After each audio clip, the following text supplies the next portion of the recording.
여러분, 안녕하세요. 제 이름은 박철수입니다. 올해 68살이에요. 제 이야기를 들려드리려고 합니다. 어쩌면 여러분 중에도 저와 비슷한 상황에 계신 분들이 계실 거예요. 저는 30년 넘게 대기업에서 일했어요. 생산관리팀 차장까지 올라갔죠. 매일 새벽 5시에 일어나 출근하고 밤 10시에 퇴근하는 생활을 반복했어요.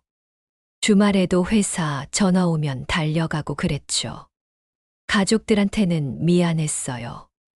아내한테도, 아들한테도. 주말에 같이 시간 보내지 못했거든요. 아들 운동회도 몇 번 못 갔고 생일도 제대로 챙겨준 적이 없었어요. 여보, 오늘도 야근이에요. 응, 미안해. 프로젝트 마감이 다음 주라서. 알았어요. 저녁은 먹고 다녀요. 아내는 늘 이해해 줬어요. 하지만 얼굴에서 서운함이 보였죠. 그렇게 30년을 일했어요. 회사가 내 인생의 전부였죠. 주말에도 회사 생각하고, 잠깐 쉴 때도 업무 걱정하고. 그런데 작년에 갑자기 인사팀에서 연락이 왔어요. 차장님, 내일 오전에 인사팀으로 좀 와주시겠어요? 가슴이 철렁 내려앉았어요. 이게 뭔가 싶었죠. 다음 날 인사팀장 앞에 앉았어요. 차장님, 이번에 명예퇴직 대상자가 선정됐습니다. 제가요?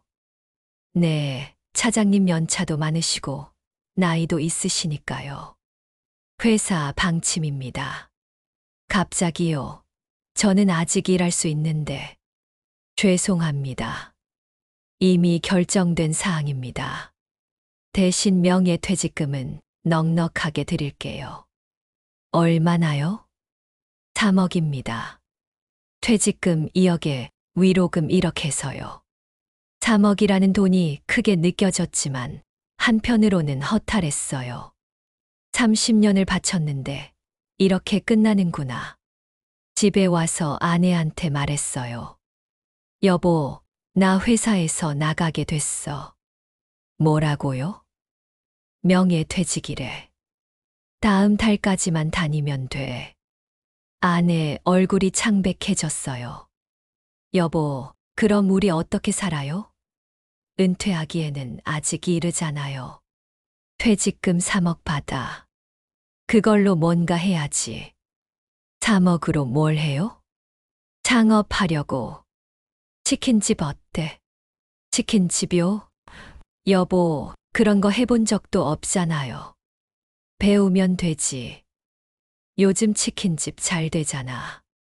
TV에서 보니까 한 달에 1,000만 원씩 번다던데. 여보, 그런 건 잘 되는 집만 그렇죠. 망하는 집이 더 많대요. 괜찮아. 내가 30년 넘게 회사 생활했는데 장사 하나 못 하겠어. 아내는 걱정스러운 표정이었지만 더 이상 말하지 않았어요. 퇴직하는 날 회사 동료들이 송별회를 열어줬어요. 차장님, 오랜 시간 고생 많으셨습니다. 차장님 없으면 우리 팀 어떡해요? 다들 아쉬워했지만 저는 별로 감동이 없었어요. 진심으로 아쉬워하는 건지 아니면 그냥 형식적으로 하는 말인지 모르겠더라고요. 그동안 고마웠어. 다들 건강하게 잘 지내. 집으로 돌아오는 길이 참 쓸쓸했어요. 30년을 바친 회사에서 이렇게 쉽게 버려지다니. 퇴직금 3억이 통장에 들어왔어요. 처음 보는 큰 돈이었죠. 이제 시작이야. 이 돈으로 제2의 인생을 살아보자. 친구들한테 연락했어요. 야, 나 회사 그만뒀어. 이제 치킨집 한다. 진짜, 야, 치킨집 요즘 힘들대. 경쟁 많고. 괜찮아. 나는 할 수 있어. 다들 말렸지만 저는 자신만만했어요. 30년 직장 생활했는데 장사 하나 못 하겠어요? 치킨집 프랜차이즈 본사를 찾아갔어요. 어서 오십시오. 창업 상담 오셨어요? 네, 치킨집 하려고요. 좋으십니다. 요즘 치킨 시장 정말 좋아요. 월 매출 3천만 원도 가능합니다. 정말요? 네, 물론 장소 선정이 중요하죠. 저희가 상권 분석 다 해드립니다. 상담사는 장밋빛 미래만 얘기했어요. 성공 사례만 주구장창 보여주고. 가맹비가 얼마예요? 3천만 원입니다. 인테리어까지 포함하면 총 8천만 원 정도 드실 거예요. 8천만 원이요? 네.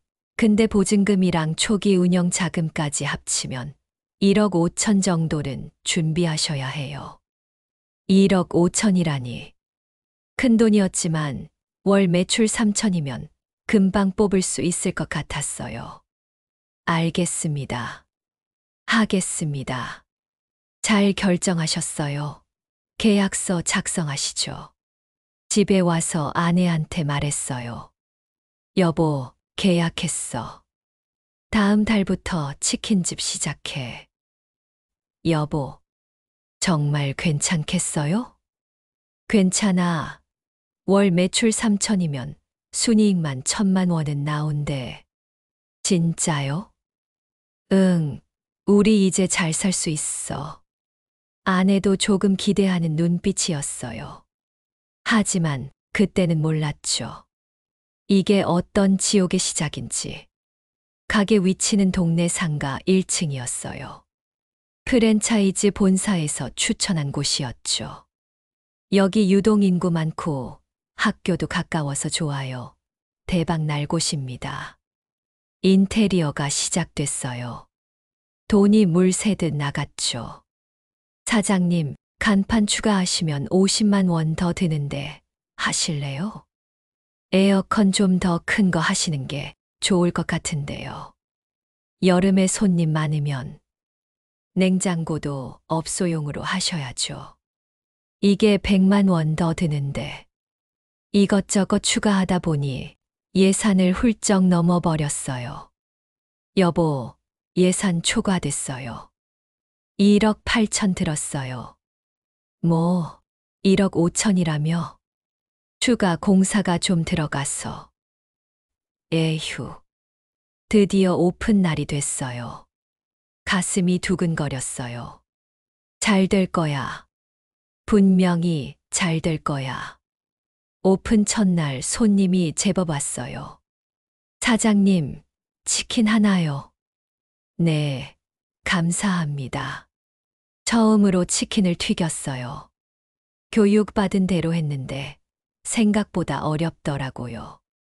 여보, 온도 조절이 안 돼요. 당황하지 말고 천천히 해요. 하루 매출이 30만 원 나왔어요. 많지는 않았지만 첫날 치고는 괜찮다고 생각했죠. 괜찮아. 입소문 나면 더 잘 될 거야. 하지만 다음 날은 20만 원, 그 다음 날은 15만 원. 점점 매출이 떨어지는 게 느껴졌어요. 한 달이 지났어요. 월 매출이 600만 원이었어요. 뭐, 600만 원? 3천만 원은커녕 5분의 1도 안 됐어요. 여보, 이러면 적자예요. 월세랑 재료비랑 인건비 빼면. 계산해보니 한 달에 200만 원씩 손해였어요. 괜찮아. 아직 초반이니까. 조금만 더 버티면 손님 늘어날 거야. 하지만 상황은 나아지지 않았어요. 오히려 더 나빠졌죠. 근처에 다른 치킨집이 생겼어요. 그것도 2개나. 사장님, 경쟁이 심해지네요. 아르바이트생이 걱정스럽게 말했어요. 괜찮아. 우리 치킨이 더 맛있잖아. 하지만 손님들은 그렇게 생각하지 않는 것 같았어요. 새로 생긴 집들이 할인, 이벤트를 하니까 손님들이 다 그리로 가더라고요. 여보, 우리도 할인해요. 할인하면 남는 게 없어. 그냥 버티자. 3개월이 지났어요. 적자가 계속 쌓였어요. 여보, 이제 통장에 5천만 원밖에 안 남았어요. 1억 8천을 들여 시작했는데 3개월 만에 5천만 원밖에 안 남았어요. 이러다가 망하는 거 아니에요? 아니야. 아직 포기하면 안 돼. 조금만 더 버티면. 하지만 아내 얼굴에서 불안감이 역력했어요. 저도 불안했지만 인정하고 싶지 않았어요. 30년 직장 생활 하다가 첫 사업인데 이렇게 망할 수는 없잖아요. 매일 새벽 4시에 일어나 재료 준비하고 밤 12시에 문 닫았어요. 하루 18시간을 일했지만 손님은 늘지 않았어요. 사장님, 저 이번 달까지만 하고 그만둘게요. 아르바이트생마저 그만뒀어요. 왜? 무슨 일 있어? 솔직히 말씀드리면 여기 장사 안 될 것 같아서요. 손님도 없고. 그 말에 가슴이 철렁했어요. 아르바이트생 눈에도 망해가는 게 보이는구나. 6개월이 지났어요. 통장 잔고가 바닥났어요. 여보, 이제 정말 문 닫아야 할 것 같아요. 여보, 알았어. 문 닫자. 그 말을 하는 게 너무 힘들었어요. 인정하고 싶지 않았거든요. 가게 정리하는 날 눈물이 났어요. 6개월 동안 쏟아부은 노력이 전부 물거품이 된 거예요. 30년 모은 퇴직금이 6개월 만에 프랜차이즈 본사에 전화했어요. 저 가게 문 닫으려고 하는데요. 아, 그러세요? 아쉽네요. 보증금 환불은 어떻게 되나요? 보증금요? 계약서 보시면 나와 있는데 중도 해지시면 50%만 환불입니다. 그런 조항이 있었어요? 네, 계약서에 명시되어 있습니다. 3천만 원 보증금 중 1,500만 원만 돌려받았어요. 이게 뭐야? 완전히 사기잖아. 집에 돌아와서 계산해 봤어요. 퇴직금 3억 중에 1억 8천을 투자하고 6개월 동안 적자 보전에 1억을 쓰고 보증금 절반 날리고 남은 돈은 고작 2천만 원. 6개월 만에 2억 8천만 원이 날아간 거예요. 여보, 미안해. 내가 잘못 판단했어. 아내는 아무 말도 하지 않았어요. 그저 울고 있을 뿐이었죠. 여러분, 퇴직 후 창업 정말 신중하게 하세요. 프랜차이즈 본사 말만 듣지 마시고 직접 시장 조사하시고 전문가 상담 받으세요. 저는 30년 직장 생활의 대가를 6개월 만에 날렸어요. 하지만 이게 끝이 아니었어요. 더 큰 불행이 기다리고 있었거든요. 제2부 아들의 사업. 치킨집 문을 닫고 한 달쯤 지났어요. 매일 집에만 있으니까 우울했죠. 나는 이제 뭐 하며 살아야 하나. 아침에 일어나도 할 일이 없었어요. 30년 넘게 매일 출근하던 생활이 몸에 배어서 그런지 무기력했죠. 아내는 저를 보며 한숨만 쉬었어요. 여보, 그렇게 누워만 있지 말고 일이라도 찾아봐요. 무슨 일? 나 이제 나이도 많은데 누가 써줘? 그래도 뭐라도 해야죠. 2천만 원으로 언제까지 살아요? 맞는 말이었어요. 하지만 의욕이 나지 않았어요. 그러던 어느 날 아들한테서 전화가 왔어요. 아버지, 저예요. 오, 민수야. 무슨 일이니? 아들 민수는 35살이에요. IT 회사에서 개발자로 일하고 있었죠. 아버지, 주말에 집에 가도 될까요? 드릴 말씀이 있어서요. 그래, 와라.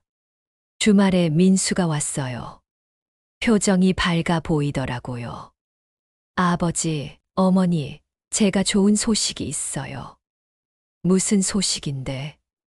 저 회사 그만두고 창업하려고요. 그 말을 듣는 순간 가슴이 철렁 내려앉았어요. 뭐, 창업? 네, 제가 친구들이랑 스타트업 차리려고요. 어플 개발하는 거예요. 민수야, 창업이 그렇게 쉬운 줄 아니? 아버지가 해봐서 아는데. 아버지, 경우랑은 달라요. 저희는 IT 쪽이라 성공 가능성 높아요. 하지만, 아버지, 저 이미 결심했어요. 다음 달에 사표 내려고요. 아내가 걱정스럽게 물었어요. 민수야, 돈은 있니? 창업하려면 돈 많이 들잖아. 그게 저희가 투자를 받으려고 하는데요. 지금은 초기 자금이 필요해서요. 얼마나 필요한데? 5천만 원 정도요. 5천만 원? 제 머리가 멍해졌어요. 우리한테 남은 돈이 고작 2천만 원인데. 민수야, 우리한테는 그런 돈 없어. 아버지가 치킨집 하다가 다 날렸어. 알아요. 그래서 대출 받으려고요. 대출. 네. 근데 제 신용으로는 한도가 적어서요. 아버지 명의로 대출 받아주시면 안 될까요? 내 명의로? 네. 나중에 제가 다 갚을게요. 사업 시작하면 투자 받아서 바로 갚을 수 있어요. 아내가 제 손을 잡았어요. 하지 말라는 신호였죠. 민수야, 아버지는 이미 실패를 겪었어. 창업이 얼마나 어려운지 알아. 넌 안정적인 회사 생활하는 게 나아. 아버지는 프랜차이즈 하셨잖아요. 저는 달라요. 제 기술과 아이디어가 있어요. 그래도, 아버지, 저 이번 기회 놓치면 평생 후회할 것 같아요. 제발 한 번만 도와주세요. 민수의 눈빛이 진심이었어요. 저도 한때 그런 눈빛으로 치킨집을 시작했었죠. 알았어. 한번 생각해 볼게. 민수가 돌아간 후 아내와 대화했어요. 여보, 절대 안 돼요. 우리 남은 돈도 없는데 대출까지. 하지만 아들이 그렇게 간절하게 부탁하는데. 여보, 정신 차려요. 창업이 얼마나 위험한지 몸소 겪었잖아요. 그래도 민수는 IT 쪽이니까 나랑은 다를 수도 있잖아. 에휴. 왜 이러세요, 정말. 며칠 동안 고민했어요. 아들을 도와줘야 할까, 말아야 할까. 결국 민수에게 전화했어요. 민수야, 아버지다. 네, 아버지. 대출해 줄게. 하지만 조건이 있어. 조건이요? 사업 계획서 제대로 만들어서 보여줘. 그리고 전문가한테 검토받아. 그래도 괜찮으면 도와줄게. 감사합니다, 아버지. 일주일 후, 민수가 사업 계획서를 가지고 왔어요. 아버지, 여기 계획서예요. 두꺼운 서류였어요. 읽어봤지만 솔직히 무슨 말인지 잘 모르겠더라고요. IT 용어가 너무 많아서. 이게 뭐 하는 어플인데. 음식점 추천 어플이에요. 사용자 취향을 AI로 분석해서 최적의 음식점을 추천해 주는 거예요. 그런 거 이미 많지 않아? 저희 건 다릅니다. 차별화된 알고리즘이 있어요. 잘 모르겠지만 민수가 자신 있어 보였어요. 전문가 검토는 받아봤어. 네, 대학교 교수님께 보여드렸는데 괜찮다고 하셨어요. 그래, 그럼. 알았어. 결국 제 명의로 신용대출 5천만 원을 받았어요. 민수야, 이거 꼭 잘해야 한다. 아버지가 마지막으로 믿어보는 거야. 네, 아버지, 꼭 성공해서 몇 배로 갚아드릴게요. 민수는 회사를 그만두고 친구 2명과 함께 사무실을 얻었어요. 아버지, 사무실 구했어요. 한번 놀러 오세요. 작은 오피스텔이었지만 민수는 정말 행복해 보였어요. 여기서 우리가 대박 어플 만들 거예요. 그래, 힘내라. 몇 달 동안은 소식이 없었어요. 개발에 집중한다고 연락도 잘 안 했죠. 그러다가 6개월쯤 지났을 때 민수한테서 전화가 왔어요. 아버지, 어플 완성했어요. 출시했어요. 진짜 잘 됐다. 네, 이제 곧 투자 받을 수 있을 거예요. 하지만 한 달이 지나도 2달이 지나도 투자 소식은 없었어요. 오히려 민수한테서 다급한 전화가 왔어요. 아버지, 큰일 났어요. 왜? 무슨 일이니? 투자사들이 다 거절했어요. 그리고 서버 비용이랑 마케팅 비용이 너무 많이 나가서. 얼마나 필요한데? 3천만 원만 더 있으면 버틸 수 있어요. 뭐, 3천만 원? 아버지, 지금 포기하면 지금까지 한 게 다 물거품이에요. 아내가 옆에서 손사래를 쳤어요. 민수야, 우리 돈 없어. 너도 알잖아. 아버지, 그럼 보증만 서주세요. 보증? 네, 제가 친구한테 3천 빌리려고 하는데 보증인이 필요해요. 민수야, 보증은 절대 안 돼. 그거 섰다가 큰일 나는 거야. 아버지 제발요. 이번만요. 꼭 갚을게요. 안 돼. 보증만은 절대 못 서. 민수는 실망한 목소리로 전화를 끊었어요. 며칠 후 민수 친구한테서 전화가 왔어요. 사장님, 저 민수 친구 지훈이라고 합니다. 아, 네. 무슨 일이세요?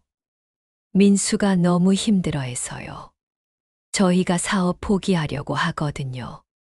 그래요? 네. 근데 정말 아깝거든요. 조금만 더 버티면 될 것 같은데. 사장님께서 보증만 서주시면. 죄송하지만 그건 안 됩니다. 사장님, 민수가 얼마나 열심히 했는지 아세요? 밤새워 일하고 주말도 없이 일했어요. 저도 안타깝지만 보증은 못 섭니다. 전화를 끊었지만 마음이 불편했어요. 그날 밤 민수한테서 문자가 왔어요. 아버지, 저 사업 접을게요. 대출금은 제가 취직해서 갚을게요. 죄송해요. 가슴이 아팠어요. 아들의 꿈이 무너지는 걸 보는 게. 하지만 아내가 말했어요. 여보, 잘한 거예요. 보증 섰다가 우리까지 망하면 어떡해요. 그래도, 여보, 정신 차려요. 이미 5천만 원 빌려줬잖아요. 그것도 우리 형편에 큰 돈이에요. 맞는 말이었어요. 하지만 아들한테 미안한 마음이 컸죠. 민수는 결국 사업을 접고 다시 회사를 알아봤어요. 하지만 쉽지 않았나 봐요. 3개월 후 민수한테서 연락이 왔어요. 아버지, 죄송한데 대출금 이자 낼 돈이 없어요. 제가 아직 취직을 못해서 당분간 이자라도 아버지가 내주시면 안 될까요? 민수야, 아버지도 돈이 없어. 아버지, 제발요. 제가 연체되면 신용등급 떨어져요. 그럼 취직도 더 어려워지고. 결국 제가 이자를 내기 시작했어요. 한 달에 40만 원씩. 남은 돈 2천만 원으로 생활하면서 매달 40만 원씩 이자를 내니까 통장이 빠르게 줄어갔어요. 여보, 이러다 우리 망해요. 알아. 나도 알아. 민수는 결국 중소기업에 취직했어요. 하지만 월급이 많지 않았어요. 아버지, 죄송한데 제 월급으로는 생활하기도 빠듯해서 원금 상환은 조금만 기다려주세요. 알았어. 결국 대출금 5천만 원은 고스란히 제 빚이 된 거예요. 여러분, 자녀 사업 절대 보증 서지 마세요. 돈 빌려주는 것도 신중하게 하세요. 아무리 자식이라도 빚은 빚이에요. 저는 이제 남은 돈도 얼마 없고 빚은 5천만 원. 막막했죠. 하지만 이게 끝이 아니었어요. 더 큰 재앙이 기다리고 있었거든요. 제3부 전세 사기의 늪.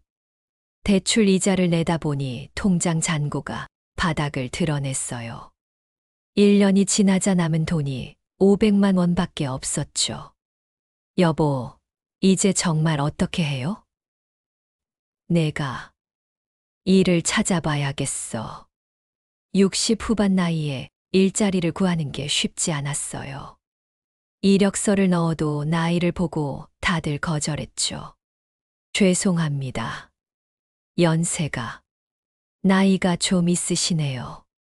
한 달 동안 20군데가 넘게 지원했지만 전부 떨어졌어요. 나는 이제 쓸모없는 사람인가. 자존심이 상했어요.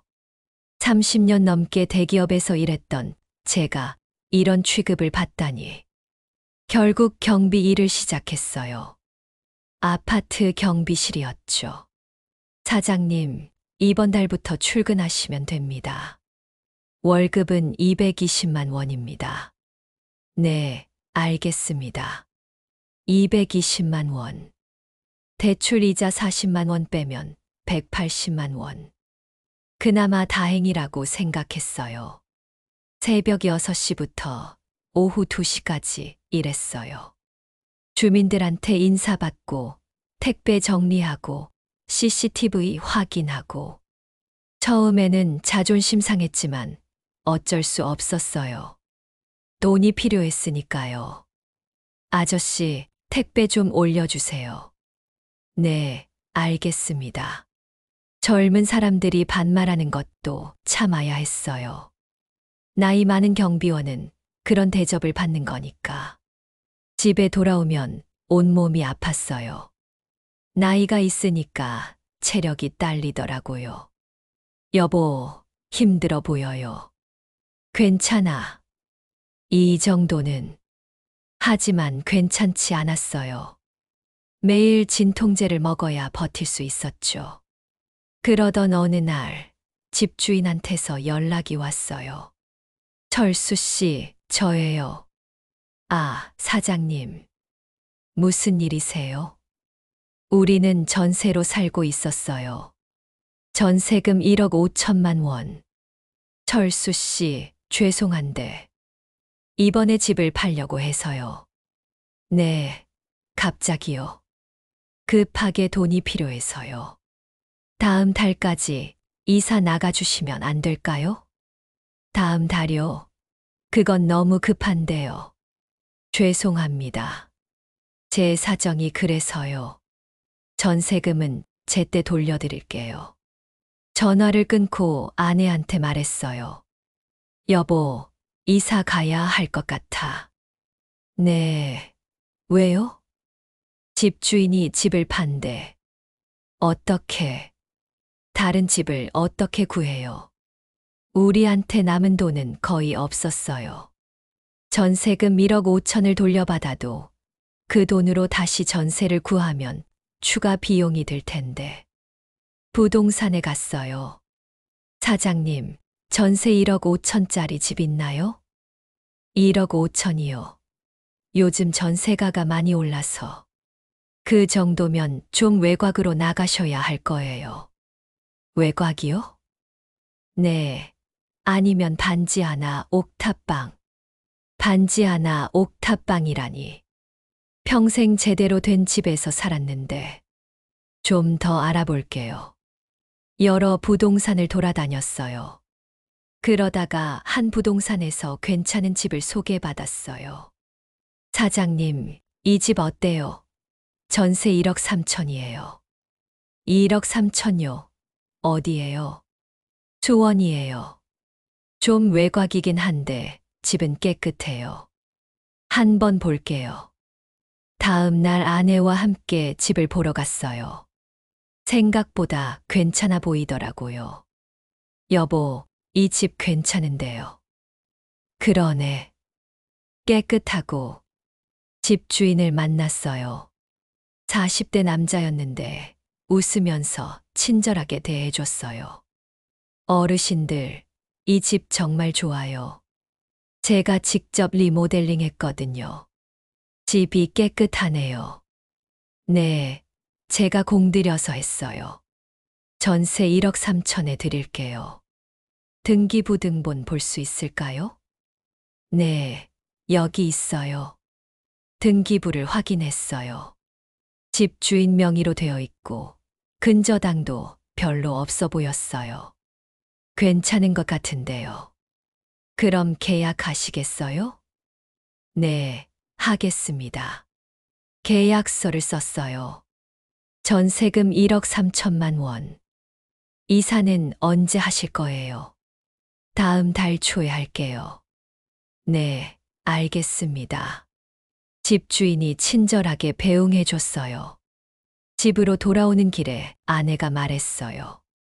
여보, 다행이네요. 집도 괜찮고 집주인도 좋은 사람 같아요. 그러게. 전세금도 2천 아꼈고 2천은 우리가 쓰면 되겠네요. 조금 안심이 됐어요. 적어도 살 곳은 확보한 거니까. 이사 날이 다가왔어요. 짐을 싸고 이사 준비를 했죠. 여보, 전세금 받았어요? 아, 맞다. 지금 받아야지. 기존 집주인한테 전화했어요.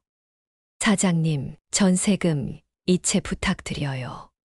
아, 네. 지금 바로 할게요. 잠시 후 문자가 왔어요. 입금 완료 1억 5천만 원. 받았어요. 안도의 한숨을 쉬었어요. 1억 5천이면 새 집 전세금 주고도 2천이 남으니까. 이사를 하고 새 집에 짐을 풀었어요. 여보, 그래도 집이 넓어서 좋네요. 그러게. 다행이야. 며칠은 평화로웠어요. 새 집에 적응하고 출퇴근 거리가 좀 멀어졌지만 참을 만했죠. 그런데 일주일쯤 지났을 때 집주인한테서 전화가 왔어요. 어르신, 저예요. 아, 네. 무슨 일이세요? 죄송한데 제가 급하게 돈이 필요해서요. 전세금 좀 올려주실 수 있으세요? 네. 이미 계약했는데 무슨 소리예요? 아니, 그게 아니라 시세가 올라서요. 1억 5천으로 올려주시면 안 될까요? 그건 말도 안 됩니다. 계약서에 1억 3천이라고 나와 있잖아요. 어르신, 제발요. 제가 사정이 있어서 그래요. 안 됩니다. 전화를 끊었어요. 황당했죠. 다음 날 또 전화가 왔어요. 어르신, 다시 생각해 주세요. 안 그러면 뭐요? 나가주셔야 할 수도 있어요. 뭐라고요? 우리가 왜 나가요? 계약도 했는데. 어르신, 사실은요. 집주인이 말을 흐렸어요. 뭔가 불길한 예감이 들었어요. 다음 날 부동산에 가서 물어봤어요. 사장님, 이 집 등기부등본 다시 확인해 주실 수 있어요? 네, 잠깐만요. 부동산 사장이 인터넷으로 등기부를 조회했어요. 그리고는 표정이 굳어지더라고요. 이게 무슨, 왜요? 뭐가 문제예요? 사장님, 이 집의 근저당이 새로 설정됐어요. 그것도 2억이나. 뭐, 2억. 네. 그리고 가압류도 들어왔네요. 머리가 멍해졌어요.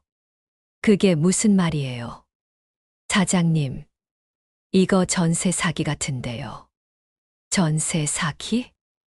네. 집주인이 여러 명한테 전세를 주고 도망간 것 같아요. 집값보다 전세금이 많으면. 그럼 우리 전세금은? 돌려받기 어려울 것 같은데요. 그 순간 눈앞이 캄캄해졌어요. 안 돼. 안 돼. 집주인 전화번호로 전화했지만 현재 전화를 받을 수 없습니다. 이 새끼가 부동산을 뛰쳐나와 집으로 돌아왔어요. 여보, 큰일 났어요. 왜요? 무슨 일이에요? 전세 사기야. 우리 1억 3천이 날아갔어. 뭐라고요? 아내가 주저앉았어요. 안 돼. 그럴 리 없어. 하지만 현실이었어요. 우리는 전세 사기를 당한 거예요. 다음 날 경찰서에 갔어요. 신고하러 왔습니다. 전세 사기 당했어요. 신분증 주시고 진술서 작성해 주세요. 경찰은 우리 이야기를 듣더니 고개를 저었어요. 어르신, 요즘 이런 전세 사기가 정말 많아요. 피해자가 수십 명이에요. 그럼 돈 돌려받을 수 있나요? 글쎄요. 집주인 재산이 없으면 어렵습니다. 수사는 해보겠습니다만. 집으로 돌아오는 길에 아내가 울었어요. 여보, 우리 어떡해요? 1억 3천이. 말문이 막혔어요. 치킨집으로 2억 8천 날리고 아들 대출로 5천 빚지고 이제 전세금 1억 3천까지. 총 4억 넘게 날아간 거예요. 나는 왜 이렇게 바보같이 살았을까? 여러분, 전세 계약하실 때 정말 조심하세요. 등기부등본 꼭 확인하시고 집값 대비 전세금 비율도 확인하세요. 그리고 가능하면 법무사나 전문가와 상담하세요. 저는 확인했다고 생각했는데 전세 사기꾼들은 계약 직후에 근저당을 설정하더라고요. 그래서 제가 속은 거예요. 이제 우리한테 남은 건 아무것도 없었어요. 집도 없고 돈도 없고 빚만 5천만 원. 정말 막막했습니다. 제 사부 나락으로 전세 사기를 당하고 며칠 동안 멍하니 지냈어요. 현실이 믿기지 않았거든요. 여보, 우리 어떡해요? 아내는 하루 종일 울기만 했어요. 저도 눈물이 났지만 참았죠. 남자니까.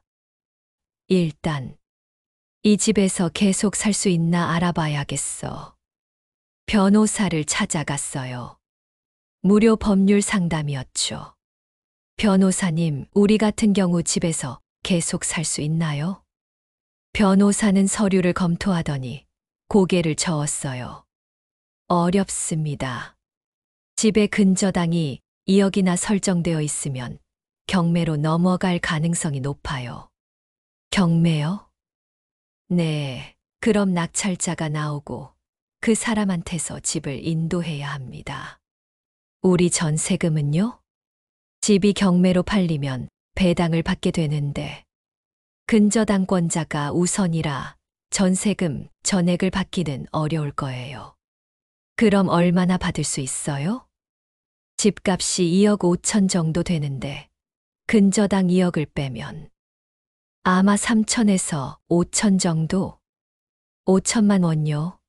우리가 1억 3천 넣었는데. 죄송합니다. 현실이 그렇습니다. 변호사 사무실을 나와 아내한테 말했어요. 여보, 5천만 원밖에 못 받는데 그럼 나머지 8천은요? 날아간 거야. 아내가 그 자리에서 주저앉았어요. 안 돼. 안 돼. 지나가던 사람들이 쳐다봤지만 신경 쓸 겨를이 없었어요. 집으로 돌아와서 계산해 봤어요. 퇴직금 3억으로 시작했는데 치킨집 실패 2억 8천 손실. 아들 대출 5천만 원 빚. 전세 사기 1억 3천 중 8천 손실. 결과 빚 5천만 원에 재산은 거의 제로. 30년 직장 생활이 이렇게 끝나는구나. 다음 날부터 돈을 벌기 위해 더 열심히 일했어요. 경비 일만으로는 부족해서 저녁에 대리운전도 시작했어요. 여보, 저녁 먹고 나가요? 응, 대리운전 해야 해. 여보, 그러다 몸 상하겠어요. 괜찮아. 돈 벌어야지. 하루에 3회 4시간만 자고 일했어요. 새벽 6시에 경비 출근해서 오후 2시에 퇴근하고 집에 와서 잠깐 자고 저녁 8시부터 새벽 2시까지 대리운전. 한 달에 400만 원 정도 벌었어요. 경비 월급 220만 원에 대리운전 180만 원. 대출 이자 40만 원 내고 생활비 쓰고 나면 한 달에 100만 원 정도 모을 수 있었죠. 이렇게라도 해서 빚을 갚아야지. 하지만 몸이 버티질 못했어요. 3개월쯤 지나니까 온몸이 아프더라고요. 여보, 병원 가봐요. 얼굴색이 안 좋아요. 괜찮아. 피곤해서 그래. 하지만 계속 무시할 수 없었어요. 가슴도 답답하고 숨도 차고. 병원에 갔어요. 환자분 과로하셨네요. 혈압도 높고 당뇨 수치도 안 좋아요. 그래요? 약 드시고 쉬셔야 해요. 이러다 큰일 나요. 선생님, 저는 쉴 수가 없어요. 일해야 해요. 환자분, 건강을 잃으면 돈도 못 버세요. 일단 쉬세요. 하지만 쉴 수가 없었어요. 빚도 있고 살아야 하니까. 그러던 어느 날 대리운전 하다가 쓰러졌어요. 아저씨, 정신 차리세요. 손님이 119에 신고했고 병원에 실려갔어요. 눈을 떴을 때는 응급실이었어요. 여보, 아내가 울면서 제 손을 잡고 있었어요. 여보, 미안해. 바보같이 왜 몸을 이렇게 혹사해요? 의사가 왔어요. 환자분 과로로 쓰러지신 거예요. 이러다 심근경색 올 수 있어요. 일 줄이셔야 합니다. 선생님, 특히 대리운전은 그만두세요. 밤일은 무리예요. 결국 대리운전을 그만뒀어요. 그럼 경비 월급 220만 원만 남는 거예요.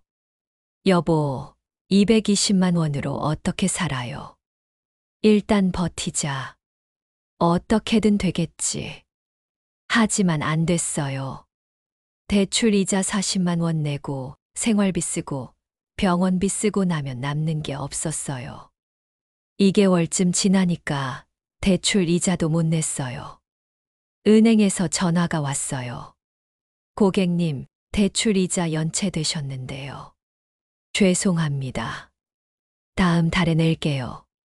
고객님 3개월 이상 연체되면 신용등급 하락하고 채권 추심 들어갑니다. 알겠습니다. 민수에게 전화했어요.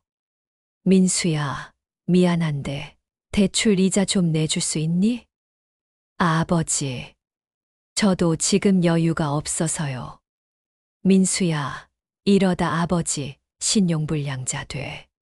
아버지, 조금만 기다려주세요. 제가 보너스 받으면. 하지만 민수한테도 기대할 수 없었어요. 결국 3개월 연체됐어요. 신용등급이 떨어졌죠. 여보, 이제 어떡해요? 모르겠어. 정말 모르겠어. 그때 전세 사기 집이 경매로 넘어갔어요. 법원에서 통지서가 왔어요. 집이 낙찰됐습니다. 배당금은 4,500만 원입니다. 4,500만 원. 1억 3천을 넣었는데 8,500이 날아간 거예요. 여보, 그래도 4,500은 받았으니 그걸로 뭘 해요? 집도 나가야 하는데. 맞아요. 이제 집에서 나가야 했어요. 부동산을 돌아다녔지만 4,500으로 전세 구하기는 어려웠어요. 사장님, 이 돈으로는 월세밖에 안 돼요. 월세요? 네, 보증금 1천에 월세 50 정도? 50만 원이요? 네, 요즘 전세가가 많이 올라서. 결국 보증금 1천만 원에 월세 50만 원짜리 원룸을 구했어요. 여보, 우리가 이렇게까지 됐네요. 이사하는 날 짐을 정리하면서 울었어요. 30년 모은 게 이렇게 사라지다니. 원룸은 너무 좁았어요. 침대 하나 놓으면 끝이었죠. 여보, 짐을 다 못 넣겠어요. 버려야지. 어쩔 수 없어. 가구들을 버리고, 옷들도 버리고, 추억이 담긴 것들도 전부 버렸어요. 여보, 이거 아들 어렸을 때 사진인데. 가져가요. 그건 버리면 안 돼요. 몇 가지 추억만 챙기고 나머지는 다 버렸어요. 원룸에서의 생활이 시작됐어요. 경비 월급 220만 원에서 월세 50만 원, 대출 이자 40만 원, 생활비 100만 원 쓰면 30만 원 남았어요. 이걸로 어떻게 살아? 아내는 집에만 있었어요. 좁은 원룸에서 할 수 있는 게 없었거든요. 여보, 나도 일 좀 구해볼까요? 여보는 나이도 있고. 쉬어. 하지만 이러다 우리 망해요. 며칠 후 아내가 식당 설거지 일을 구했어요. 여보, 나 식당에서 일하기로 했어. 여보, 괜찮아요. 월급 150만 원 준대요. 미안해. 내가 무능해서. 당신 잘못 아니에요. 운이 나빴던 거죠. 하지만 제 잘못이었어요. 치킨집도, 아들 대출도, 전세 사기도. 전부 제가 제대로 확인 안 해서 생긴 일이었죠. 아내까지 일하니 한 달 수입이 370만 원이 됐어요. 그래도 빠듯했죠. 여보, 이렇게라도 버티면 언젠가는 나아지겠죠. 그래, 그렇겠지. 하지만 희망이 보이지 않았어요. 매일 비슷한 하루를 반복했어요. 출근하고, 일하고, 퇴근하고, 좁은 원룸에서 잠들고. 이게 내 인생인가? 가끔 옛날 생각이 났어요. 대기업 다닐 때, 넓은 아파트에서 살 때. 그때가 좋았는데. 하지만 돌아갈 수 없었어요. 여러분, 퇴직 후 인생 계획 정말 신중하게 세우세요. 창업도, 투자도, 부동산도. 한 번 실패하면 다시 일어서기 정말 어려워요. 특히 나이 들어서는 더 그래요. 젊을 때는 다시 시작할 수 있지만 나이 들면 기회가 없어요. 저는 이제 희망도 없고 미래도 보이지 않았어요. 하지만 이게 끝이 아니었어요. 더 큰 시련이 기다리고 있었거든요. 제오부 마지막 선택. 원룸에서 산 지 6개월쯤 지났을까요? 어느 날 민수한테서 연락이 왔어요. 아버지, 저 결혼하려고요. 결혼? 네, 여자친구가 생겼어요. 내년에 결혼할 거예요. 그래. 축하한다. 아버지, 그래서 말씀드리는 건데. 결혼 자금 좀 도와주실 수 있으세요? 가슴이 철렁 내려앉았어요.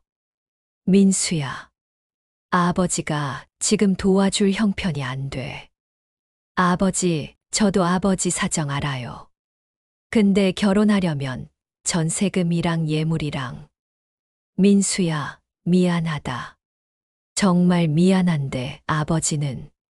알겠어요. 제가 알아서 할게요. 전화가 끊겼어요. 아내가 물었어요. 민수 무슨 일이래요? 결혼 안 돼. 그래요? 그럼 축의금은 얼마 줘야 하나? 여보, 우리 줄 돈 없어. 그래도 아들 결혼인데. 없어. 정말 없다고. 소리를 질렀어요. 아내가 놀라서 저를 쳐다봤죠. 미안. 화낸 거 아니야. 그냥. 알아요. 당신도 힘든 거. 며칠 후 민수 결혼식 청첩장이 왔어요. 여보, 청첩장 왔어요. 청첩장을 보는데 눈물이 났어요. 아들 결혼식에 축의금도 제대로 못 줄 아버지라니. 결혼식 날 우리는 맨 뒷자리에 앉았어요. 차마 앞으로 나갈 수가 없었어요. 여보, 축의금 얼마 줄까요? 10만 원. 너무 적은 거 아니에요. 그것밖에 없어. 민수가 입장했어요. 신부와 함께 행복해 보였죠. 저게 내 아들인가. 식이 끝나고 민수가 우리를 찾았어요. 아버지, 어머니 와주셔서 감사해요. 그래. 축하한다. 아버지 괜찮으세요? 얼굴이 안 좋아 보이는데. 괜찮아. 민수야, 행복하게 잘 살아라. 네, 아버지. 민수가 다시 손님들한테 돌아갔어요. 집으로 돌아오는 길, 아내가 울었어요. 여보, 우리가 이렇게까지 초라해질 줄 몰랐어요. 미안해. 다 내 잘못이야. 그날 밤 잠을 이룰 수가 없었어요. 계속 생각했죠. 내가 뭘 잘못한 걸까? 30년을 성실하게 일했는데, 가족을 위해 희생했는데, 왜 이렇게 됐을까? 다음 날 경비실에서 일하는데 아파트 주민이 말했어요. 아저씨, 택배 좀 올려주세요. 반말하는 젊은이를 보면서 생각했어요.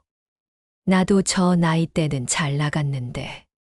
퇴근하고 집에 왔는데 아내가 울고 있었어요. 여보, 왜 그래요? 여보, 나 식당에서 잘렸어요. 뭐, 사장님이 새로운 사람 뽑는다고. 왜 갑자기? 나이가 많아서 일이 느리대요. 아내까지 일을 잃었어요. 이제 제 월급 220만 원만 남은 거예요. 여보, 미안해요. 내가 쓸모없어서. 아니야. 여보, 잘못 아니야. 하지만 마음은 그렇지 않았어요. 모든 게 무너져 내리는 기분이었죠. 그날 밤 옥상에 올라갔어요. 차라리 이렇게 끝내는 게 나을까.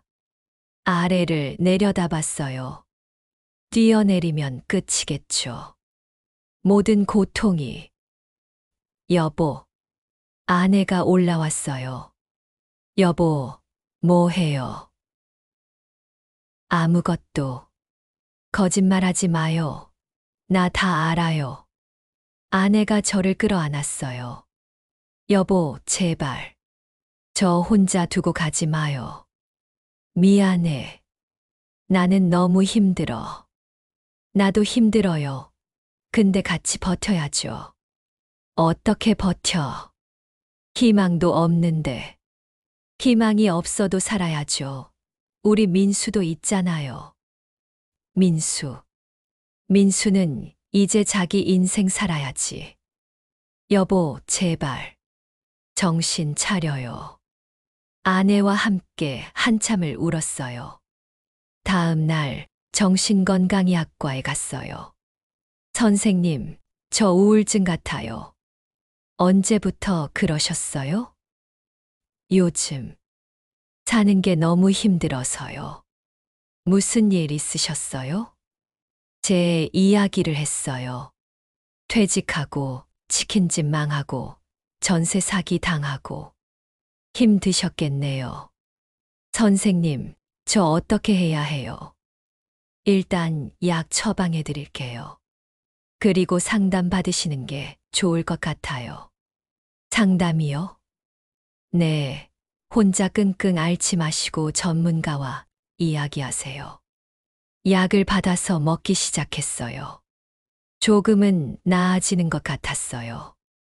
일주일에 한 번씩 상담을 받았어요. 철수 씨, 실패는 끝이 아니에요. 다시 시작할 수 있어요. 어떻게요? 나이도 많고 돈도 없고 빚도 있는데요. 작은 것부터 시작하세요. 지금 경비 일 하시잖아요. 그것만으로도 훌륭해요. 이게 훌륭한 거예요. 네, 일하시는 것 자체가 훌륭한 거예요. 포기하지 않으셨잖아요. 상담을 받으면서 조금씩 마음이 정리됐어요. 그래. 아직 살아있잖아. 일할 수 있잖아. 집에 돌아와서 아내한테 말했어요. 여보, 미안해. 어제 옥상에서. 됐어요. 이제 그런 생각 하지 마요. 나 앞으로 열심히 살게. 포기하지 않을게. 고마워요, 여보. 다음 날부터 다시 마음을 잡았어요. 경비 일을 더 성실히 했어요. 주민들한테도 친절하게 대했고요. 아저씨, 고맙습니다. 아니에요. 제가 할 일 한 거죠. 조금씩 인정받기 시작했어요. 저 경비 아저씨 참 친절하시네요. 맞아요. 일도 꼼꼼하게 하시고. 관리소장이 저를 불렀어요. 철수 씨, 요즘 일 잘하신다는 말 많이 들어요. 감사합니다. 다음 달부터 월급 20만 원 올려드릴게요. 정말요? 네, 열심히 하시는 걸 봤거든요. 240만 원. 20만 원 오른 거지만 저한테는 큰 돈이었어요. 집에 가서 아내한테 말했어요. 여보, 월급 올랐어. 정말요? 얼마나? 20만 원. 우와, 잘 됐다. 오랜만에 웃었어요. 둘 다. 그날 저녁 오랜만에 외식을 했어요. 싸구려 식당이었지만 행복했죠. 여보, 우리 이렇게라도 행복할 수 있네요. 그러게. 작은 것에 감사하자. 집으로 돌아오는 길에 생각했어요. 아직 끝난 게 아니야. 비록 많이 잃었지만 아직 나는 살아있어. 아내도 있고 아들도 있고 다시 시작할 수 있어. 하지만 인생은 그렇게 호락호락하지 않았어요. 제육부 작은 희망. 월급이 오르고 나서 조금씩 생활이 안정됐어요. 240만 원으로 월세 내고 대출 이자 내고 생활비 쓰고 나면 50만 원 정도 남았죠. 여보, 이제 조금씩 저축할 수 있겠어요. 그러게. 조금씩이라도 모아보자. 아내도 다시 일자리를 구했어요. 편의점 야간 알바였죠. 여보, 밤일은 힘들 텐데. 괜찮아요. 월 100만 원 준대요. 하지만, 여보, 우리 함께 힘내요. 빚 갚고 다시 시작해요. 아내의 용기에 저도 힘이 났어요. 한 달 수입이 340만 원이 됐어요. 지출을 빼면 150만 원 정도 모을 수 있었죠. 이렇게 모으면 1년에 1,800만 원이네. 5천만 원 빚 갚으려면 3년 걸리겠네요. 그래도 희망이 보여. 3년 후면 빚 없이 살 수 있어. 작은 희망이 생겼어요. 매달 150만 원씩 저축했어요.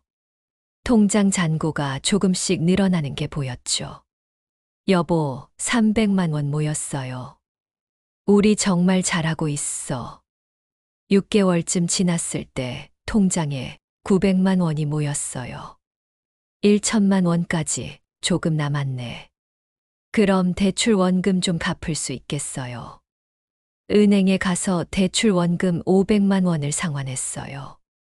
고객님, 남은 대출금은 4,500만 원입니다. 네, 감사합니다. 500만 원이지만 갚으니까 뿌듯했어요. 집으로 돌아오는 길에 생각했어요. 이렇게 하면 돼. 천천히라도 갚아 나가면 언젠가는 빚에서 자유로워질 수 있어. 하지만 그때 민수한테서 전화가 왔어요. 아버지, 저예요. 오, 민수야. 무슨 일이니? 아버지, 아이가 생겼어요. 뭐? 정말? 네, 다음 달이 출산 예정일이에요. 잘 됐다. 축하한다. 감사합니다, 아버지. 손주가 생긴다니 기뻤어요. 하지만 한편으로는 걱정도 됐죠. 민수가 육아 비용 감당할 수 있을까? 다음 달 아이가 태어났어요. 손녀였죠. 아버지, 병원에 오실 수 있으세요? 물론이지. 바로 갈게. 병원에 가서 손녀를 봤어요. 너무 작고 예뻤어요. 민수야, 이름은 뭐로 지었니? 서연이에요. 서연이. 예쁜 이름이다.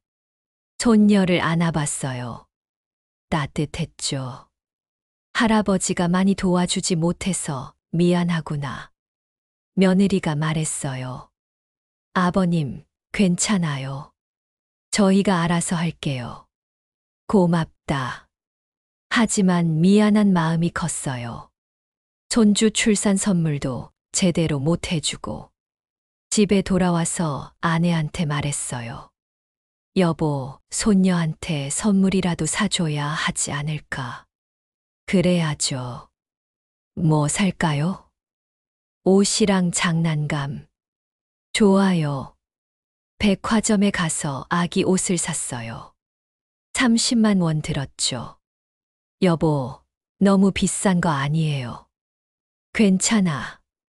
손녀인데. 선물을 들고 민수네 집에 갔어요. 민수야, 이거 서연이 줄 선물이야. 아버지, 감사합니다. 며느리도 고마워했어요. 아버님, 감사해요. 서연이가 이거 입으면 예쁠 것 같아요. 기분이 좋았어요. 손주한테 뭔가 해줄 수 있어서. 하지만 돌아오는 길에 생각했어요. 30만 원. 저축한 돈에서 빠진 거네. 다시 모아야지. 다음 달부터 더 열심히 일했어요. 잔업도 하고 주말 근무도 했죠. 철수 씨, 요즘 잔업 많이 하시네요. 네, 돈 좀 벌려고요. 무리하지 마세요. 건강이 우선이에요. 감사합니다. 그렇게 1년이 지났어요. 통장에 1,500만 원이 모였죠. 여보, 1,500만 원 모였어. 대단해요, 여보. 우리 정말 잘하고 있어. 대출 원금 1천만 원을 더 갚았어요. 남은 대출금은 3,500만 원입니다. 네. 점점 빚이 줄어드는 게 보였어요. 여보, 이 속도면 2년 반 후에는 빚을 다 갚을 수 있어요. 그럼 우리 60대 후반에 빚 없이 살 수 있겠네요. 희망이 보였어요. 하지만 그때 민수한테서 또 전화가 왔어요. 아버지, 도와주실 수 있으세요? 무슨 일이니? 회사가 구조조정을 해서 제가 잘렸어요. 다음 달부터 실업급여 받게 됐어요. 민수야, 아버지 당분간 생활비 좀 도와주실 수 있으세요? 서연이도 있고 아내도 육아휴직 중이라 가슴이 답답했어요. 얼마나 필요한데? 한 달에 50만 원만. 50만 원. 제 한 달 저축액이었어요. 알았어. 보내줄게. 감사합니다, 아버지. 전화를 끊고 아내한테 말했어요. 여보, 민수가. 사정을 설명하자 아내가 한숨을 쉬었어요. 에휴. 그래도 우리 아들인데 어쩌겠어요. 미안해. 저축이 안 되겠어. 괜찮아요. 아들 도와주는 게 우선이죠. 그 달부터 민수한테 50만 원씩 보내줬어요. 저축은 100만 원으로 줄었죠. 3개월이 지났어요.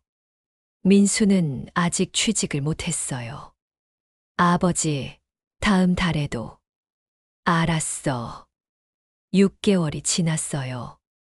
아버지, 죄송한데. 보내줄게.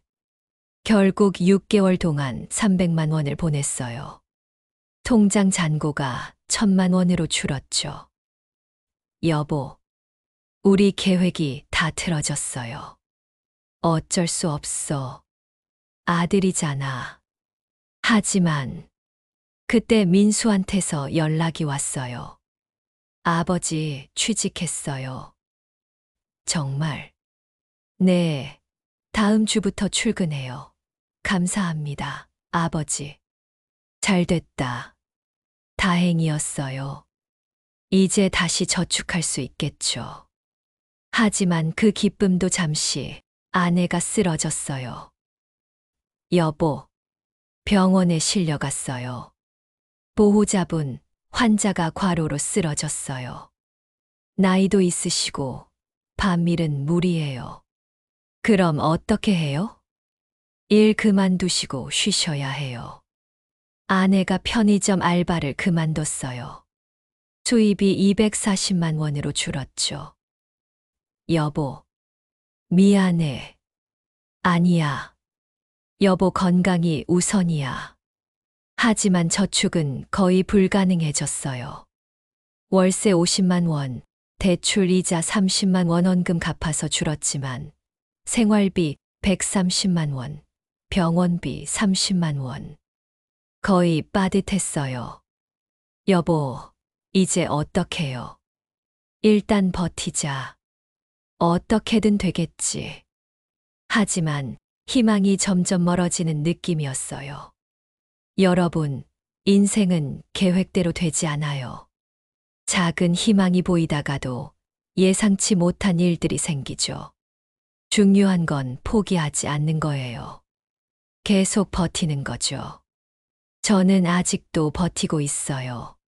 힘들지만요. 제7부 그래도 삶은 계속된다. 아내가 쓰러진 후 1년이 지났어요. 이제 저도 일흔이 됐죠. 경비 일을 계속하고 있었어요. 몸은 힘들었지만 다른 선택지가 없었거든요. 철수 씨, 내년에 계약갱신 안 될 것 같아요.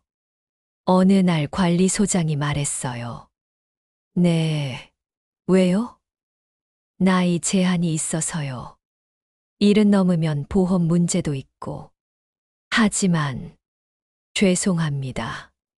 올해 말까지만 일하실 수 있어요. 집에 와서 아내한테 말했어요. 여보, 나 올해 말에 일 그만둬야 해. 나이 때문에 계약갱신 안 된대.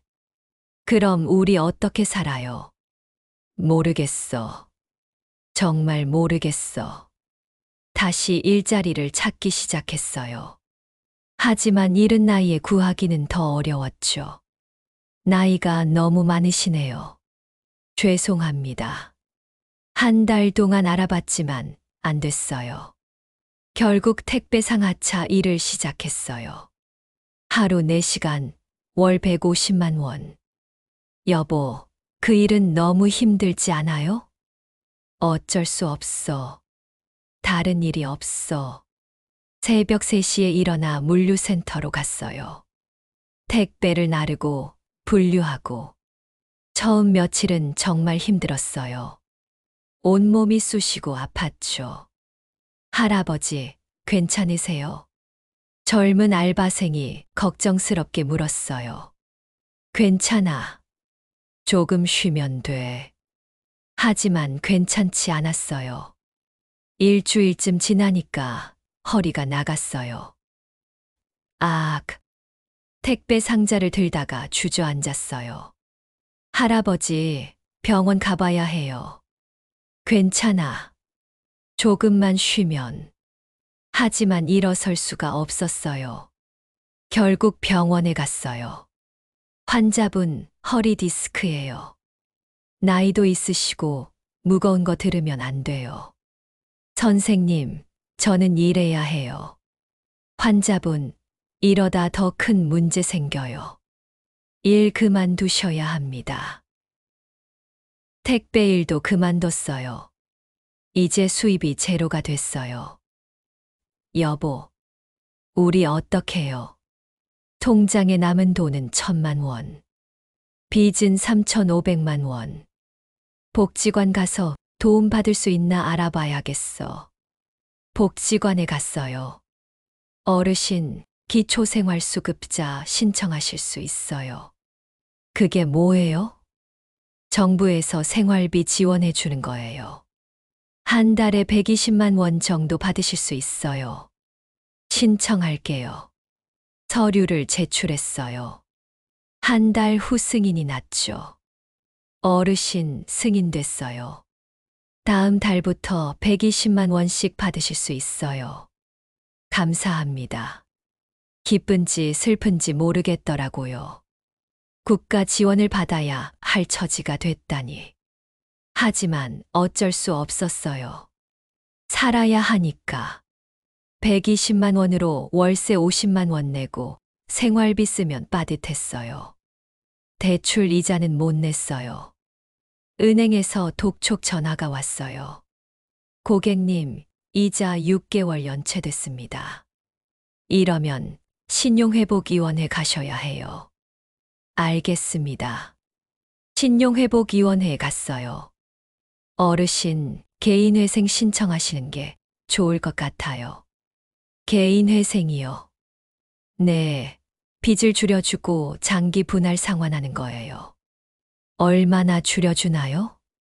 어르신 상황 보면 50% 정도 감면 가능할 것 같아요. 개인회생 신청을 했어요. 몇 달 후 승인이 났죠. 빚이 3,500만 원에서 1,800만 원으로 줄었어요. 5년 동안 매달 30만 원씩 갚으시면 됩니다. 조금 숨통이 트였어요. 민수한테 전화했어요. 민수야, 아버지 개인회생했다. 아버지, 죄송해요. 아니야. 아버지가 잘못 판단해서 그래. 너는 신경 쓰지 마. 아버지, 제가 조금씩 갚아드릴게요. 됐어. 너는 내 가족 챙겨. 서연이 잘 키워. 네, 아버지. 전화를 끊고 한숨을 쉬었어요. 이게 내 인생의 결말인가. 그때 아내가 말했어요. 여보, 우리 복지관에서 노인 일자리 사업 한대요. 노인 일자리? 네, 공공근로 같은 거래요. 하루 4시간, 월 60만 원. 그거라도 해야겠네. 다음 날 복지관에 신청했어요. 어르신, 공원 청소일이에요. 하루 4시간, 주 5일. 네, 하겠습니다. 이른 나이에 공원 청소를 시작했어요. 빗자루 들고 낙엽 쓸고 쓰레기 줍고. 할아버지, 고생 많으세요. 지나가는 사람들이 인사했어요. 감사합니다. 처음에는 자존심 상했지만 이제는 괜찮았어요. 일할 수 있다는 것만으로도 감사했죠. 수입이 180만 원이 됐어요. 기초생활비 120만 원에 공공근로 60만 원, 월세 50만 원, 개인회생 30만 원, 생활비 80만 원, 20만 원이 남았어요. 여보, 20만 원씩 모으면 1년에 240만 원이네요. 그래. 조금씩이라도 모아보자. 손주 서연이가 벌써 5살이 됐어요. 할아버지, 민수네 집에 가면 서연이가 뛰어와 안겼어요. 우리 서연이 많이 컸네. 할아버지, 나 유치원 다녀. 그래? 재밌니? 응, 재밌어. 서연이를 보면 힘이 났어요. 여보, 서연이 보면 살맛 나네요. 그러게. 손주가 있어서 다행이야. 어느 날 민수가 말했어요. 아버지, 제가 이번에 승진했어요. 정말 잘 됐다. 네, 이제 수입도 좀 나아졌어요. 아버지, 매달 30만 원씩 드릴게요. 아니야, 됐어. 너는 내 가족 챙겨. 아버지, 제가 하고 싶어요. 그동안 도움 받았으니까요. 민수야, 받아주세요. 제 마음이에요. 결국 매달 30만 원을 받기로 했어요. 이제 월 수입이 210만 원이 됐어요. 여보, 조금씩 나아지고 있어요. 그러게. 포기하지 않아서 다행이야. 2년이 지났어요. 통장에 500만 원이 모였어요. 여보, 500만 원 모였어. 우리 정말 대단해. 그때 아내가 말했어요. 여보, 우리 작은 원룸이라도 하나 살까요? 원룸을요?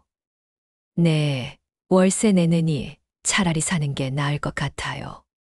하지만 500만 원으로 대출 조금 받아서요. 지방 소도시 가면 싸게 나온대요. 부동산을 알아봤어요.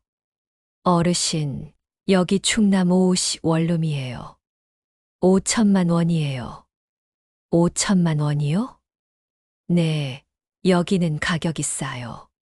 어르신 나이면 1천만 원 자기 자본에 4천만 원 대출 가능해요. 매달 상환금은 얼마예요? 30만 원 정도요. 지금이랑 비슷하네요. 네, 근데 이건 내 집이잖아요. 계속 내면 나중에 집이 남아요. 아내와 상의했어요. 여보, 어때요? 좋은 것 같아요. 월세 내느니 차라리. 결국 원룸을 샀어요. 이사하는 날 처음으로 제 집이 생겼어요. 여보, 이게 우리 집이야. 그러게. 비록 작지만 눈물이 났어요. 퇴직금 3억으로 시작해서 온갖 고생 끝에 겨우 얻은 작은 원룸. 하지만 행복했어요. 여보, 우리 앞으로 여기서 잘 살아요. 그래. 건강하게 오래 살자. 민수가 집들이 왔어요. 아버지, 축하드려요. 고맙다, 민수야. 서연이도 함께 왔어요. 할아버지, 집 예뻐. 그래, 할아버지 집 마음에 들어? 응. 가족들과 함께 소박한 식사를 했어요. 아버지, 그동안 정말 고생 많으셨어요. 아니야. 이제 괜찮아. 아버지, 존경해요. 포기하지 않으시고. 민수야, 인생은 포기하면 끝이야. 힘들어도 계속 가야 해. 네, 알겠습니다. 그날 밤 아내와 창밖을 바라봤어요. 여보, 우리 참 많은 일이 있었네요. 그러게. 치킨집도 하고 전세 사기도 당하고. 근데 여보, 후회해요? 글쎄, 후회되기도 하지만 그래도 배운 것도 많아. 뭘 배웠어요? 인생은 계획대로 안 된다는 거. 그리고 포기하지 않으면 언젠가는 나아진다는 거. 맞아요. 우리 포기하지 않았잖아요. 그리고 가족이 제일 중요하다는 것도 배웠어. 아내가 제 손을 잡았어요. 여보, 고생했어요. 고마워요. 나도 고마워. 여보가 있어서 버틸 수 있었어. 다음 날 공원 청소를 하러 나갔어요. 할아버지, 안녕하세요. 단골 산책러가 인사했어요. 네, 안녕하세요. 할아버지, 요즘 표정 밝아 보이세요. 그래요? 하하, 좋은 일이 있어서요. 다행이네요. 빗자루로 낙엽을 쓸면서 생각했어요. 나는 이제 70이야. 퇴직금 3억을 거의 다 날렸어. 작은 원룸 하나만 남았지. 하지만 나는 포기하지 않았어. 계속 일했고 버텼어. 아내도 있고 아들도 있고 손주도 있어. 이게 나쁜 인생은 아니야. 점심시간에 도시락을 먹으면서 옆자리 할아버지와 이야기했어요. 박 씨, 나도 퇴직금 날렸어요. 그래요? 네, 주식 투자했다가 반토막 났죠. 힘드셨겠어요. 그때는 죽고 싶었어요. 근데 지금은 괜찮아요. 이렇게 일할 수 있으니까. 맞아요. 일할 수 있다는 게 감사한 거죠. 그러게요. 우리 나이에 일자리라도 있는 게 다행이에요. 함께 웃었어요. 퇴근하고 집에 돌아왔어요. 아내가 저녁을 준비하고 있었어요. 여보, 왔어요? 응, 왔어. 오늘 민수한테 연락 왔어요. 다음 주에 서연이 생일이래요. 벌써. 시간 참 빠르네요. 선물 뭐 사줄까? 그림책 어때요? 서연이 책 좋아하잖아요. 좋지. 내일 사러 가자. 다음 날 서점에 갔어요. 이 책 예쁘네. 서연이 좋아할 것 같아요. 책을 사서 예쁘게 포장했어요. 서연이 생일날 민수네 집에 갔어요. 할아버지, 할머니, 서연이가 달려왔어요. 우리 서연이 생일 축하해. 고마워요, 할아버지. 책을 주자 서연이가 너무 좋아했어요.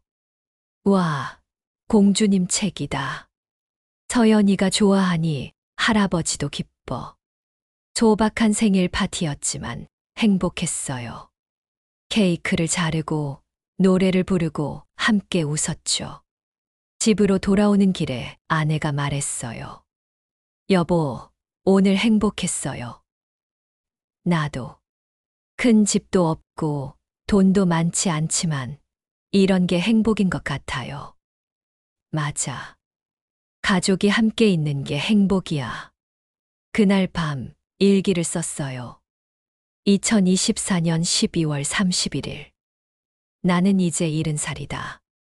30년 직장 생활의 대가인 퇴직금 3억을 거의 다 날렸다. 치킨집 창업 실패, 아들 대출, 전세 사기. 온갖 일을 겪었다. 하지만 나는 포기하지 않았다. 경비 일도 하고, 택배 일도 하고, 지금은 공원 청소를 한다. 이제 내게 남은 건 작은 원룸 하나와 사랑하는 가족이다.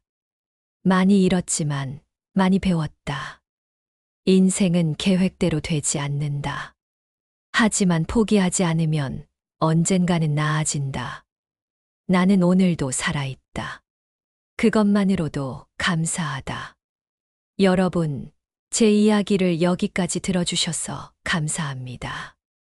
저는 퇴직 후 많은 실패를 겪었어요. 창업 실패, 투자 실패, 사기도 당했죠.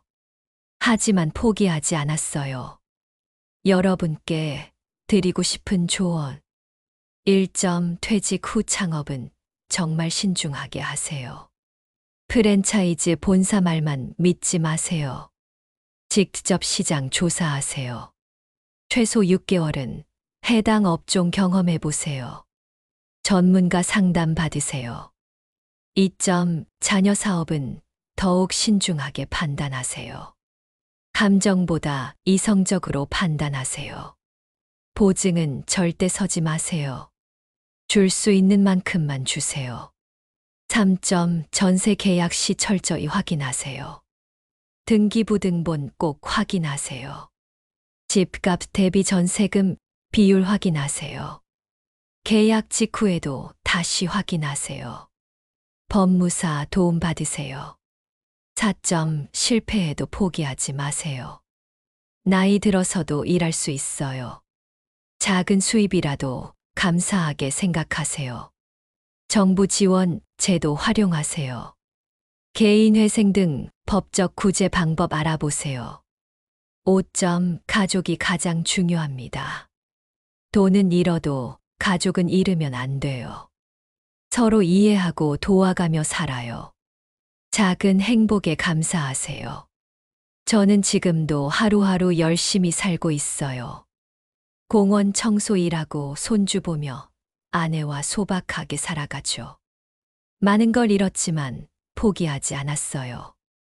여러분도 힘든 일 있으시면 포기하지 마세요. 인생은 끝까지 가봐야 알아요. 저처럼 많이 실패해도 다시 일어설 수 있어요. 나이 들어서도 새로운 시작은 가능해요. 중요한 건 포기하지 않는 거예요. 오늘도 여러분 모두 건강하시고 행복하시길 바랍니다. 감사합니다.